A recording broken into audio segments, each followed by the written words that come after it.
Hi ನಮಸ್ತೆ, welcome to our channel. ನಾನು ನಿಮ್ಮ ಶ್ವೇತಾ ರವಿಕುಮಾರ್. ಇನ್ನೇನು ವರಮಹಾಲಕ್ಷ್ಮಿ ಹಬ್ಬ ಹತ್ರ ಬರ್ತಾ ಇದೆ. ಹಾಗಾಗಿ ಇವತ್ತಿನ ರೆಸಿಪಿನಲ್ಲಿ ನಾನು ಆಲೂಬಟ್ನ ಮಾಡ್ತಾ ಇದ್ದೀನಿ. ಇನ್ನು ಹಬ್ಬಗಳು ಸೀಸನ್ ಸ್ಟಾರ್ಟ್ ಆಗ್ತಾ ಇದ್ದಂಗೆ ಏನಪ್ಪ ಸ್ವೀಟ್ ರೆಸಿಪಿ ಮಾಡೋದು ಅಂತ ಯೋಚನೆ ಮಾಡ್ತಾ ಇದ್ದರೆ ಯೋಚನೆ ಇಲ್ದಂಗೆ ಈ ಆಲೂಬಟ್ನ ಮಾಡಿ ತುಂಬಾ ರುಚಿಯಾಗಿರುತ್ತೆ. ಮಕ್ಕಳಂತೂ ತುಂಬ ಇಷ್ಟಪಟ್ಟು ತಿಂತಾರೆ. ಇದನ್ನು ಮಾಡೋದಕ್ಕೆ ಒಂದು ಅಗಲವಾಗಿರುವಂಥ ಪಾತ್ರೆಗೆ 1.5 ಕಪ್ಪು ಗೋಧಿ ಹಿಟ್ಟನ್ನು ಹಾಕ್ಕೊಳ್ತಾ ಇದ್ದೀನಿ. ಹೆಲ್ತಿ ವರ್ಷನ್ನಿಂದ ನಾನಿಲ್ಲಿ ಗೋಧಿ ಹಿಟ್ಟನ್ನು ಬಳಸ್ತಾ ಇದ್ದೀನಿ. ನೀವು ಬೇಕಾದರೆ ಬರೀ ಚಿರೋಟಿ ರವೆಲ್ಲೂ ಮಾಡ್ಕೊಳ್ಬೋದು, ಅಥವಾ ಚಿರೋಟಿ ರವೆ ಮತ್ತು ಮೈದಾನ ಎರಡೂ ಮಿಕ್ಸ್ ಮಾಡಿಕೊಂಡು ಮಾಡ್ಕೊಳ್ಬೋದು.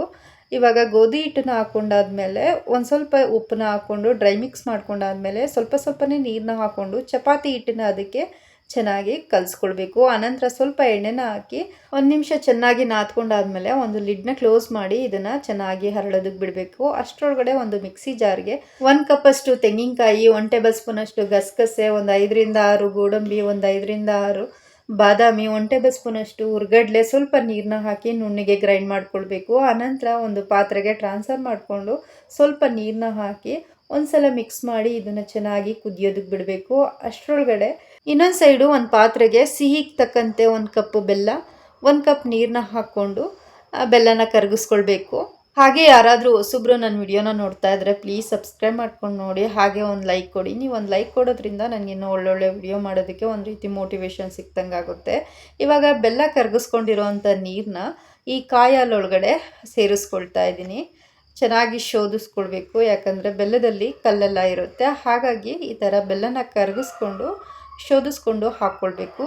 ಇವಾಗ ಕಾಯಿ ಹಾಲು ಚೆನ್ನಾಗಿ ಬೆಂದ ಮೇಲೆ ಲಾಸ್ಟಲ್ಲಿ ಸ್ವಲ್ಪ ಏಲಕ್ಕಿ ಪುಡಿನ ಹಾಕ್ಕೊಂಡು ಒಂದು ಸಲ ಮಿಕ್ಸ್ ಮಾಡಿ ಇದನ್ನು ಸೈಡ್ಗೆ ಎತ್ತಿಟ್ಕೊಳ್ಳೋಣ. ಅಷ್ಟರೊಳಗಡೆ ಕಲಸಿಟ್ಕೊಂಡಿರೋವಂಥ ಚಪಾತಿ ಹಿಟ್ಟು ಸಹ ಚೆನ್ನಾಗಿ ಹರಳಿದೆ. ಇನ್ನೊಂದು ಸಲ ಚೆನ್ನಾಗಿ ನಾದ್ಕೊಂಡು ಸ್ವಲ್ಪನೇ ಹಿಟ್ಟನ್ನು ತೊಗೊಂಡು ಈ ರೀತಿ ಉಂಡೆಗಳನ್ನ ಮಾಡಿ ಇಟ್ಕೊಳ್ಬೇಕು.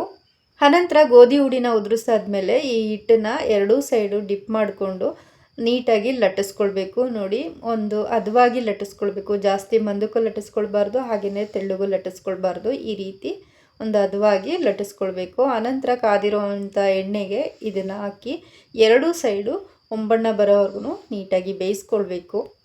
ಸಾಲಾಗಿ ಹಬ್ಬಗಳು ಬರೋದ್ರಿಂದ ಎಲ್ಲ ಹಬ್ಬಕ್ಕೂ ಒಬ್ಬಟ್ಟನ್ನ ಮಾಡ್ಕೊಳ್ಳೋದಕ್ಕಾಗಲ್ಲ. ಹಾಗಾಗಿ ಈ ರೀತಿ ಆಲೂಬಟ್ನ ಮಾಡ್ಕೊಳ್ಳೋದ್ರಿಂದ ತುಂಬ ಸುಲಭವಾಗೂ ಮಾಡ್ಕೋಬೋದು, ಹಾಗೆ ಟೈಮು ಸೇವ್ ಆಗುತ್ತೆ ಮತ್ತು ತುಂಬಾ ರುಚಿಯಾಗಿರುತ್ತೆ.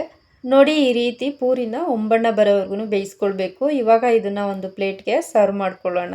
ಇವಾಗ ಇದ್ರ ಮೇಲೆ ಕಾಯಿ ಹಾಲನ್ನ ಹಾಕ್ಕೊಂಡು, ಬೇಕು ಅಂದರೆ ಡ್ರೈ ಫ್ರೂಟ್ಸ್ನ ಹಾಕ್ಕೊಂಡು, ಜೊತೆಗೆ ಸ್ವಲ್ಪ ತುಪ್ಪನ ಹಾಕ್ಕೊಂಡು ತಿಂತಾ ಇದ್ರಂತೂ ಟೇಸ್ಟು ತುಂಬಾ ರುಚಿಯಾಗಿರುತ್ತೆ. ಈ ರೆಸಿಪಿ ನಿಮಗೆ ಇಷ್ಟವಾಗಿದ್ದರೆ ಪ್ಲೀಸ್ ಲೈಕ್ ಮಾಡಿ, ಶೇರ್ ಮಾಡಿ, ಕಮೆಂಟ್ ಮಾಡಿ, ಸಬ್ಸ್ಕ್ರೈಬ್ ಮಾಡ್ಕೊಳ್ಳಿ. ಪಕ್ಕದಲ್ಲೇ ಇರುವಂಥ ಬೆಲ್ ಐಕನ್ನ ಕ್ಲಿಕ್ ಮಾಡಿ ಹಾಲನ್ನು ಬಟನ್ನ ಪ್ರೆಸ್ ಮಾಡಿದ್ರೆ ನಾನು ಹಾಕುವಂಥ ವಿಡಿಯೋ ಎಲ್ಲ ನಿಮಗೆ ನೋಟಿಫಿಕೇಷನಲ್ಲಿ